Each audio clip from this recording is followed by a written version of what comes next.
ETV ప్రేక్షకులకి నమస్కారం. Triple intelligence of శుభమస్తు కార్యక్రమానికి స్వాగతం. ఈనాడు శుభమస్తు కార్యక్రమంలోని గ్రహఫల మంచంలో గ్రహాల యొక్క స్థితిగతులు, వాటి యొక్క శుభాశుభ ఫలితాల గురించి పరిశీలిద్దాం. అలాగే రోజు 12 రాసుల వారికి ఏ సంఖ్యలు కలిసి వస్తాయి, రంగుల యొక్క దిక్కుల యొక్క ప్రాధాన్యత, ఏ దేవతల్ని పూజించాలి, ఏ కార్యక్రమాలు ఏ రాసుల వారు చేపట్టాలి అనేటువంటి అంశాలతో పాటు సాలగ్రామాల యొక్క ఆరాధన వల్ల ఎటువంటి ఫలితాలు లభిస్తాయో ఈనాటి ఆంతర్యంలో పరిశీలిద్దాం. శ్రీ విజయనామ సంవత్సరం పాల్గొన మాసం, ఉత్తరాయణం, శిశిర ఋతువు. ఈరోజు పాల్గొన శుద్ధ దశమి, అనంతరం తిథి ఏకాదశి. ఈ తిథి ద్వయం మంచి మంచి కార్యక్రమాలకి ఉపకరిస్తుంది, శుభ ఫలితాలను కలిగిస్తుంది.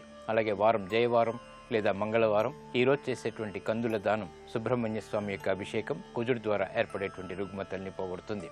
ఇక ఈరోజు నక్షత్రం పునర్వసు నక్షత్రం. ఈరోజు ఈ నక్షత్రంలో పుట్టేటువంటి వారికి ఎటువంటి దోషం లేదు, శుభప్రదమైనది. అలాగే ఈరోజు ఈ పునర్వసు నక్షత్రంలో పుట్టేటువంటి వారికి గురు మహాదశతోటి ప్రారంభమవుతుంది. ప్రస్తుతం బృహస్పతి యొక్క స్థితి మిథున క్షేత్ర స్థితి. ఇది అనుకూల లగ్నాల్లో ఆధిపత్యత శుభుడైనప్పుడు అతి శుభాలని కలిగించడంలో చాలా సమర్థత కలిగినటువంటి గ్రహం. ఇక ఈరోజు 12 రాసుల వారికి ఏర్పడేటువంటి శుభాశుభ ఫలితాలను పరిశీలిద్దాం. ముందుగా మేషరాశి. ఈరోజు మేషరాశి వారిని పరిశీలించినట్టయితే లాభదాయకమైనటువంటి కార్యక్రమ నిర్వహణ, ఉద్యోగరీత్యా చేపట్టగలుగుతారు. ఆర్థికపరమైనటువంటి అంశాల్లో ఇబ్బందికర పరిస్థితులు ఉన్నప్పటికీ నెట్టుకు రాగలుగుతారు. వ్యాపార ప్రతిబంధకాలని ఎదుర్కోగలుగుతారు. మానసిక ప్రశాంతతకి చేపట్టేటువంటి కార్యక్రమ నిర్వహణ సత్ఫలితాన్ని కలిగిస్తుంది. గృహ విషయాలు అనుకూలం. ఆరోగ్య విషయంలో మంచి మార్పులు చోటు చేసుకుంటాయి. ఈ రోజు మీ అదృష్ట సంఖ్య 9. ఎరుపు వర్ణం ధైర్యాన్ని కలిగిస్తుంది. దక్షిణ దిశ ప్రయాణాలు శుభకరం. అనుకూల దైవం సుబ్రహ్మణ్య స్వామి. ఈ రోజు మీరు సుబ్రహ్మణ్య స్వామిని దర్శించి నమస్కరించి భక్తి శ్రద్ధలతో పూజించడం ద్వారా ఆర్థిక పరమైనటువంటి వ్యవహారాల్లో ఏర్పడినటువంటి అనిశ్చితి తొలగిపోతుంది, ప్రశాంతత పెరుగుతుంది. ఆర్థిక వ్యవహారాలు, సంభాషణలు, లావాదేవీలు ఈ రోజు మీకు లాభిస్తాయి. ఈ రోజు వృషభ రాశి వారిని పరిశీలించినట్టయితే ఆర్థిక అంచనాలు దగ్గరవుతాయి. చేపట్టేటువంటి కార్యక్రమాలపై ఆత్మవిశ్వాసం పెరుగుతుంది. శత్రువులు మిత్రులవుతారు. వృత్తి, వ్యాపార, ఉద్యోగ సంబంధిత కార్యక్రమాల్లో ఏర్పడినటువంటి అనిశ్చిత పరిస్థితులకి, సమస్యలకు పరిష్కారాలు లభిస్తాయి. గృహ సంబంధిత కార్యక్రమాలు విజయాలు తెచ్చిపెడతాయి.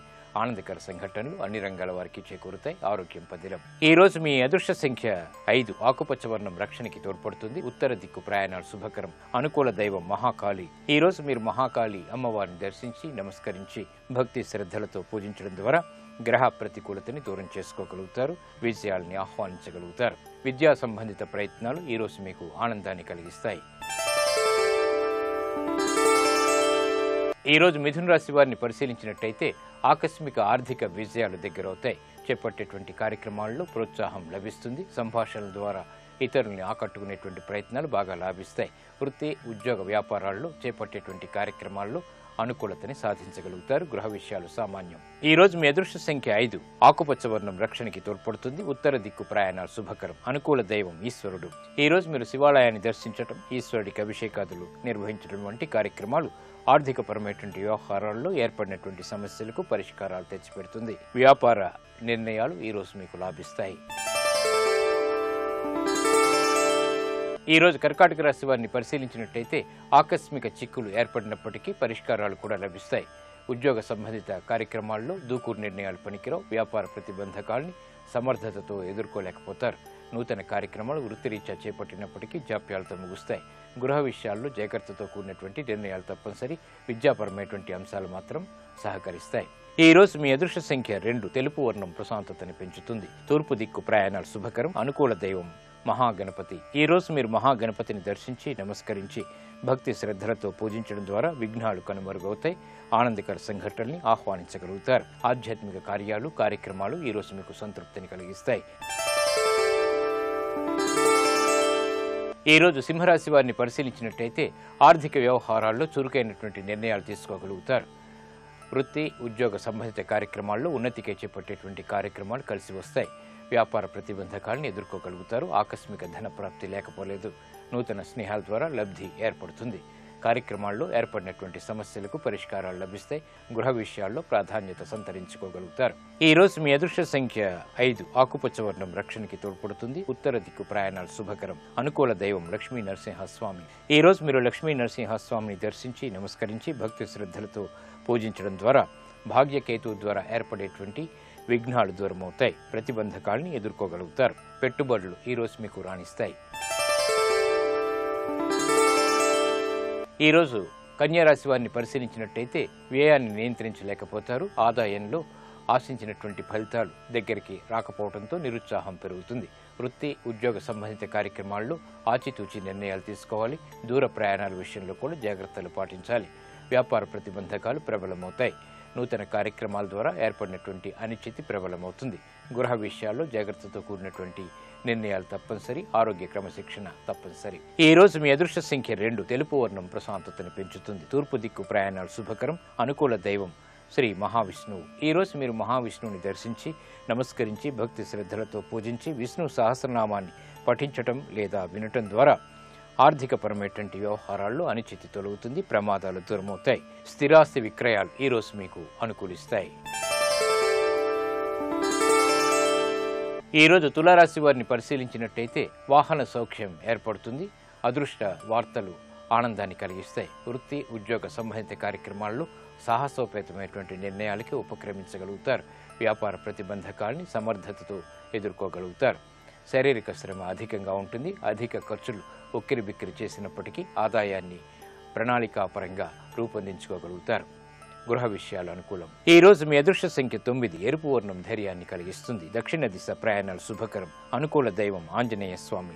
ఈ రోజు మీరు ఆంజనేయ స్వామిని దర్శించి నమస్కరించి తమలపాకులతో భక్తి శ్రద్ధలతో పూజించడం ద్వారా మనోధైర్యం పెరుగుతుంది. ఏలినాటి శని ద్వారా, జన్మశని ద్వారా, కుజుడు ద్వారా, రాహు ద్వారా ఏర్పడేటువంటి ప్రతిబంధకాలను ఎదుర్కోగలుగుతారు. ప్రమాదాన్ని నివారించుకోగలుగుతారు. ఉద్యోగ ప్రయత్నాలు ఈ రోజు మీకు ఆనందాన్ని కలిగిస్తాయి, లాభిస్తాయి.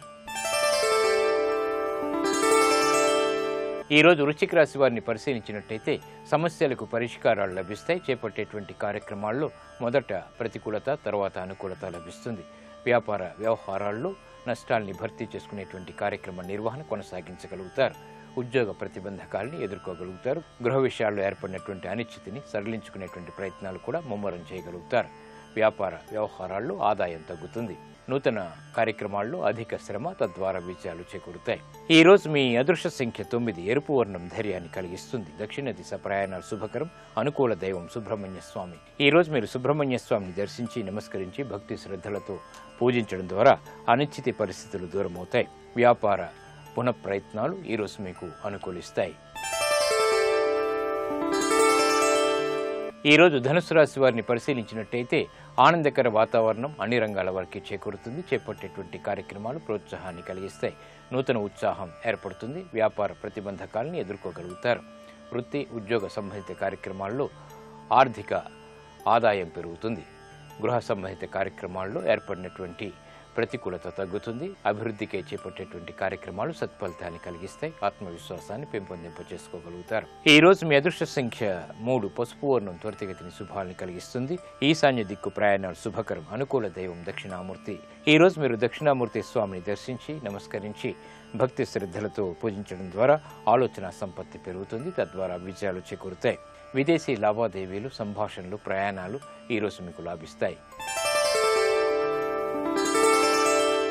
ఈ రోజు మకర రాశి వారిని పరిశీలించినట్టయితే సత్సంబంధాలు కొనసాగుతాయి. స్త్రీలు శుభవార్తలు వింటారు. వ్యాపార ప్రతిబంధకాలను ఎదుర్కోగలుగుతారు. ఉద్యోగ ప్రయత్నాలు ఫలిస్తాయి. వ్యాపార సంబంధిత కార్యక్రమాల్లో ఆదాయాన్ని పెంపొందింపచేసుకునేటువంటి మార్గాలు సులభతరమవుతాయి. ఆరోగ్యంలో మంచి మార్పులు చేకూరుతాయి. ఈ రోజు మీ అదృష్ట సంఖ్య 9. ఎరుపు వర్ణం ధైర్యాన్ని కలిగిస్తుంది. తూర్పు దిక్కు ప్రయాణాలు శుభకరం. అనుకూల దైవం ఈశ్వరుడు. ఈ రోజు మీరు శివాలయాన్ని దర్శించడం, ఈశ్వరుడికి అభిషేకాదులు నిర్వహించడం వంటి కార్యక్రమాలు గ్రహ అతి ప్రతికూలతని దూరం చేస్తుంది. ఆనందకర సంఘటనని ఆహ్వానిస్తుంది. స్థిరాస్తి నిర్ణయాలు ఈ రోజు మీకు అనుకూలిస్తాయి.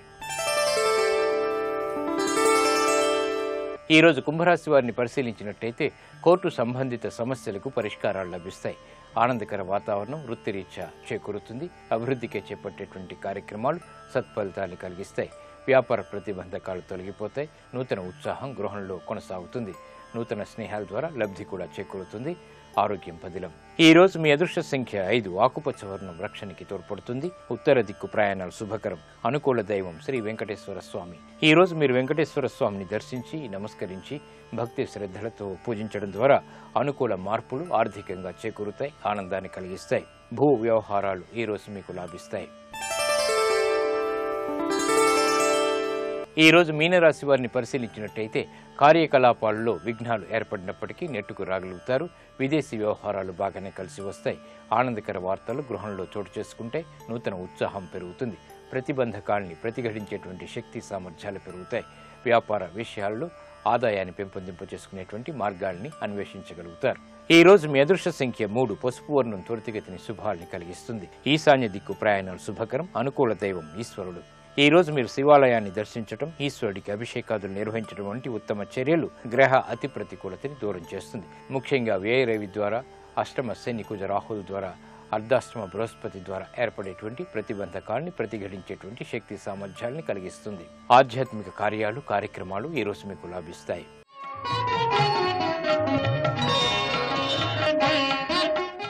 సాలగ్రామ ఆరాధన ద్వారా ఉత్తమ జ్ఞానం లభిస్తుంది. ఉత్తమ ఫలితాలు లభిస్తాయి.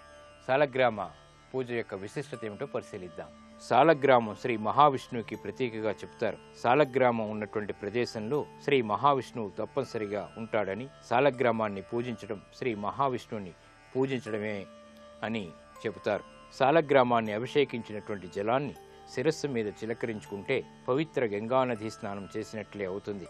సాలగ్రామ తీర్థం అత్యంత పవిత్రమైనది. అట్టి తీర్థాన్ని సేవించిన వారికి విశేష ఫలితాలు లభిస్తాయి. పునర్జన్మ ఉండదు. తటాకమునందు సాలగ్రామాన్ని ఉంచి ఆ నీటితో స్నానాన్ని ఆచరించినట్లయితే సర్వతీర్థాలయందు స్నానం ఆచరించినటువంటి పుణ్యఫలం కలుగుతుంది. సర్వదేవతల్ని ఆరాధించినటువంటి ఫలితం కూడా కలుగుతుంది. ఒక్కసారి భక్తి శ్రద్ధలతో సాలగ్రామాన్ని శాస్త్ర ప్రకారం పూజించి అభిషేకించో కోటి లింగాలను దర్శించి పూజించి అభిషేకించినటువంటి ఫలితం లభిస్తుంది. సాలగ్రామ తీర్థాన్ని సేవించినట్లయితే 1000 సార్లు పంచామృతాన్ని సేవించినటువంటి ఫలితం కన్నా, ప్రాయశ్చిత్తముల యందు ఆచరించేటువంటి దానాల ద్వారా ఏర్పడేటువంటి ఫలితం కన్నా అధిక ఫలితం లభిస్తుంది. కనీసం సాలగ్రామాన్ని అర్చించడానికి మంత్రాదులు తెలియకున్నా కూడా శక్తిని అనుసరించి పూర్తి భక్తి విశ్వాసాలతో పూజించినట్టయితే కొన్ని ఫలితాలు తప్పకుండా లభిస్తాయి.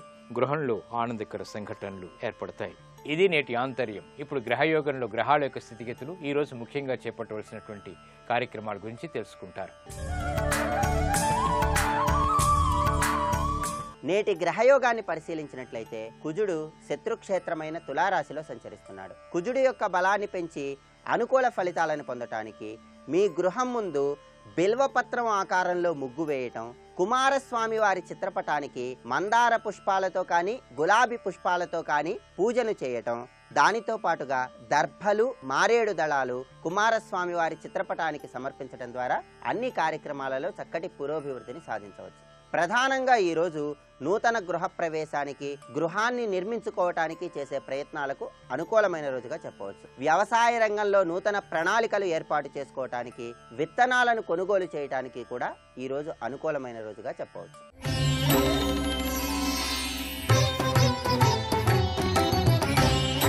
మీరు జీవితంలో ఏ విషయంలోనైనా ధనపరంగా క్రొత్తగా పెట్టే పెట్టుబడులు చక్కగా అనుకూలతను పొందాలంటే దైవబలం రీత్యా ఏం చేయాలి? ఏదైనా శుక్రవారం నాడు మహాలక్ష్మీదేవిని ఆరాధన చేయటం ద్వారా మహాలక్ష్మీదేవి యొక్క చిత్రపటం ముందు ఆవు నెయ్యితో 3 దీపాలను వెలిగించి ఉంచటం ద్వారా లక్ష్మీదేవి యొక్క అనుగ్రహాన్ని పొంది మీరు పెట్టేటటువంటి పెట్టుబడులన్నింటిలో కూడా చక్కటి సర్వతోముఖాభివృద్ధిని పొందటానికి ఆస్కారం ఎంతగానో ఉంది.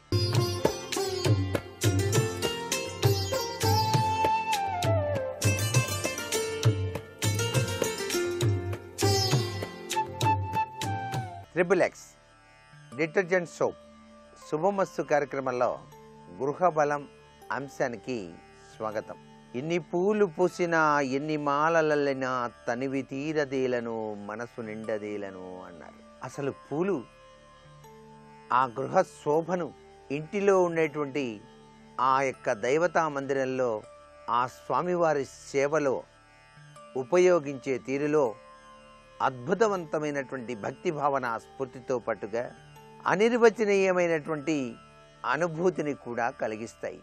పరమేశ్వరుని యొక్క వరప్రసాదమే కదా వివిధ రకాలైనటువంటి పూలు. ఆ పూలులో సృష్టి రహస్యమంతా కూడాను దాచబడ్డదా అన్న చందంగా ఆ పరమేశ్వరుడు, పరంధాముడు ఎంత చక్కగా వాటిని అల్లాడండి. ఆ అల్లిక ఒకదానితో ఒకటి గుచ్చి చక్కగా ఉన్నట్టుగా ఆ పువ్వు వికసిస్తూ అలా మన మనస్సుకి, కళ్ళకి ఆనందాన్ని కలిగిస్తుంటే ప్రతి ఒక్క పువ్వు కూడా ఆ పరమేశ్వరుని యొక్క పాదాల చెంతకు నేను చేరితే బాగుండును అని చెప్పేసి భావన చేస్తుంది కూడా. అలా భావన చేసేటువంటి పుష్పాలు మనం కృతజ్ఞతాభావంతో భగవంతునికి సమర్పించుకోవటానికి కోసుకుని చక్కగా పూల బుట్టలో వాటిని తీసుకుని వచ్చి నీళ్లతో కొద్దిగా అలా ప్రక్షాళన చేసి భగవంతునికి వివిధ రకాలుగా గనక అర్చన చేస్తూ అలంకరించి మనస్ఫూర్తిగా నమస్కృతాంజలి ఘటిస్తే ఆ గృహంలో ఎల్లవేళలా కూడాను లక్ష్మీదేవి యొక్క కరుణా కటాక్ష వీక్షణాలు ప్రసరింపబడతాయి. పరమేశ్వరుని యొక్క అనుగ్రహ కటాక్ష వీక్షణాలు ఎల్లవేళలా కూడాను ఉంటాయి. అయితే ఈ పూలను సమర్పించేటప్పుడు కాడ పైకి వచ్చేటట్టుగా కింద పుష్పం ఉండేటట్టుగా ఆ స్వామికి అర్చన చెయ్యాలి అనేటువంటి విషయం కూడా ఇక్కడ తప్పనిసరిగా ప్రతి ఒక్కరూ కూడా గుర్తుపెట్టుకోవాలి. కాడతోటి పుష్పాన్ని స్వామికి సమర్పించకూడదు.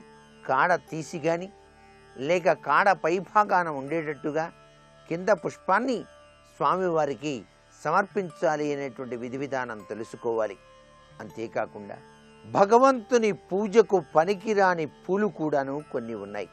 ఆ పనికిరాని పూల యొక్క విశేషం వాస్తుశాస్త్రరీత్యా కూడాను చాలా చక్కగా మనకు సహకరిస్తూ ఉంటుంది. కాబట్టి అన్ని రకాల పూలలో వివిధ రకాలైనటువంటి పూజలు చేసేటప్పుడు మనం ఆ పూలను వాడేటువంటి తీరుతెన్నులు ప్రతి చోట కూడా తెలిసినప్పటికీ భగవంతునికి సమర్పించిన పూలని నిర్మాల్యములు అని చెప్పేసి అంటాం. మీరు నిర్మాల్యం తీసినప్పుడండి వాటిని తీసుకెళ్లి చెత్తబుట్టలో పడేయకూడదండి. ఇంట్లో చాలా ఘోరవంతమైన పాపం వస్తుంది. మీకు అదృష్టం కూడాను వెనక్కి వెళ్ళిపోతుంది. ఎప్పుడూ కూడా భగవంతుని పూజలో ఉపయోగించిన నిర్మాల్యాన్ని ఒక ఖాళీ సంచిలో వేసి పవిత్ర నదిలో కలపండి. వాసన చూసిన పూలు భగవంతునికి సమర్పించకూడదు. అలాగే అవయవాలపై ధరించినటువంటి పూలు ఎవరన్నా మెళ్ళో దండేస్తే చక్కగా సన్మానం చేసి ఆహా ఓహో అంటూ దండ చూసుకొని ఇంటికి వచ్చేసేసి ఆ దేవుడికి తగిలిస్తే మహా ఘోరవంతమైన పాపం. అలాగే కార్లకి దండ వేసింది ఎందుకు? కారుకి తగిలించడానికే. దండని ఎటువంటి పరిస్థితుల్లో కారుకి వేయకూడదు. మీకు వేసిన దండని అలంకరణ కోసం కారుకి వేయకూడదు. ఇది బాగా గుర్తుపెట్టుకోవాలి. తుమ్మెదలు వాసన చూడటం వల్ల పూలు దూషితాలు కావు. అయ్యో తుమ్మెద వాలిందండి ఆ పువ్వు కోసుకొచ్చారేంటి దేవుడికి అని చెప్పేసి భావించకూడదు. అది ప్రకృతి పరమాత్మ లక్షణం, ఆ తుమ్మెద యొక్క లక్షణం. ఆ తుమ్మెద తప్పనిసరిగా ఆ పుష్పం మీద వాలాలి, మకరందాన్ని గురవాలాలి. అలాగే ఆ తుమ్మెద వాలిన పుష్పాలు మనం కోసి భగవంతునికి వాడుకోవచ్చు. అపవిత్ర పాత్రల్లో ఉంచినటువంటి పూలు పనికిరావు. అపవిత్రమైనటువంటి ప్రదేశాల్లో పుట్టిన మొక్కల పూలు కూడా పనికిరావు. నిప్పు సెగకు గురైనవి, పురుగుల వల్ల చిల్లులు పడినవి, పురుగు పట్టినవి, అందం లేని రెక్కలు ఊడిపోయినవి, నేల మీద రాలిపోయినటువంటి పుష్పాలు, పూర్తిగా వికసింపనివి. చాలామంది పూలు కోసేటప్పుడు మొగ్గలే కోసేస్తున్నారు. మొగ్గలుగా ఎప్పుడు పూలు కోయకండి. ఆ మొగ్గల్ని భగవంతుడికి సమర్పించకండి. అది వాస్తుశాస్త్రరీత్యానే కాదు, భగవత్ చింతనా తత్పరత కూడా చాలా పొరపాటు అనేటువంటి విషయాన్ని కూడా ఇక్కడ బాగా గుర్తుపెట్టుకోవాలి. అంతేకాకుండా మురుగు లేదా పులుపు వాసన గలవి, సువాసన లేనివి, తీవ్రంగా ఘాటైన వాసన గల పూలను పూజకు వాడకూడదు అనేటువంటి విషయాన్ని ఇక్కడ బాగా గుర్తుపెట్టుకోవాలి. జిల్లేడు ఆకులు లేక ఆముదపు ఆకులతో కోసుకొచ్చినటువంటి పూలు పనికిరావు. మొగ్గలను సమర్పించడం నిషిద్ధం అనేటువంటి విషయాన్ని గుర్తుపెట్టుకోండి. తామర పూలకు ఈ నిషేధం వర్తించదు. అది మొగ్గగా ఉన్నా కూడా తామర పువ్వులను పెట్టచ్చు. అమ్మవారికి చాలా ప్రీతివంతం. పద్మ ప్రియే పద్మిని పద్మాలయే పద్మదళాయతాక్షి అన్నారు ఆ తల్లి, చక్కని తల్లి లక్ష్మీదేవిని. అందుచేత మొగ్గగా ఉన్న తామర పూలను కూడా వాడవచ్చు. తామర మొగ్గలతో పూజించవచ్చు. పూలను నీటితో ముంచి కడుగుట మాత్రం పనికిరాదు. పూలను తీసుకొచ్చినప్పుడు మనం అపవిత్ర పవిత్ర వా సర్వా వ్యస్తాంగతోపివా అంటూ మంత్రం చదువుకొని ఔపోసన పట్టిన తర్వాత ఆ తెచ్చిన పూల మీద కూడాను అలా ప్రోక్షణ చేయాలి తప్ప నీటిలో ముంచి వాటిని కడిగి శుభ్రం చేసి అలా భగవంతునికి సమర్పించకూడదు అనేటువంటి విషయాన్ని కూడా ఇక్కడ వాస్తుశాస్త్ర రీత్యానే కాదు, దైవ ఆరాధన రీత్యా కూడా తెలుసుకోవాల్సినటువంటి ముఖ్య విషయం. పూలపై జల ప్రోక్షణ అంటే ఉరికి అలా చల్లేసి అప్పుడు ఉపయోగించుకోవాలి. నేటి వాస్తు సందేహాన్ని గనక పరిశీలన చేసినట్లయితే భగవంతునికి సమర్పించేటువంటి పూలు రెక్కలు అలా తుంచి సమర్పించవచ్చా అనేటువంటిది ఇక్కడ ప్రశ్న. దివ్యవంతమైనటువంటి పరమాత్మ లీలలో ఈ ప్రకృతిలో అపురూపమైన అందమైనటువంటి తత్వాన్ని మనకు ప్రసాదించేది పూలే కదా. ఆ పూలు ఎంత చక్కగా అందంగా అమరుస్తున్నాడో భగవానుడు. ఆ పూసేటప్పుడు కూడా ఉదాహరణకి చామంతి పువ్వు చూడండి, ఆ చిన్ని చిన్ని రెక్కలన్నీ కూడా ఒక చోట చేర్చి స్వామివారు అమర్చాడు.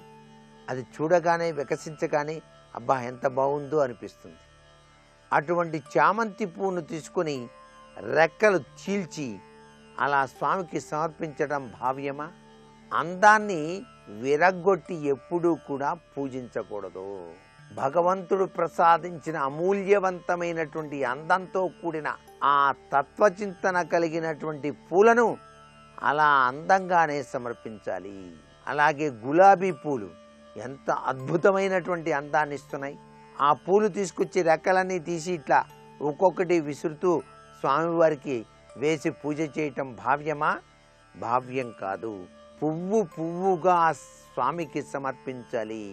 ఆ పూలు సమర్పించేటప్పుడు హృదయం అనే పుష్పంతో కూడి స్వామికి సమర్పిస్తున్నట్టుగా భావన చేసి కనుక సమర్పించినట్లయితే విశిష్టవంతమైనటువంటి అదృష్టాన్ని ఆ పరంధాముడు మనకు ప్రసాదిస్తాడు అని చెప్పడంలో ఏమాత్రం సందేహం లేదు.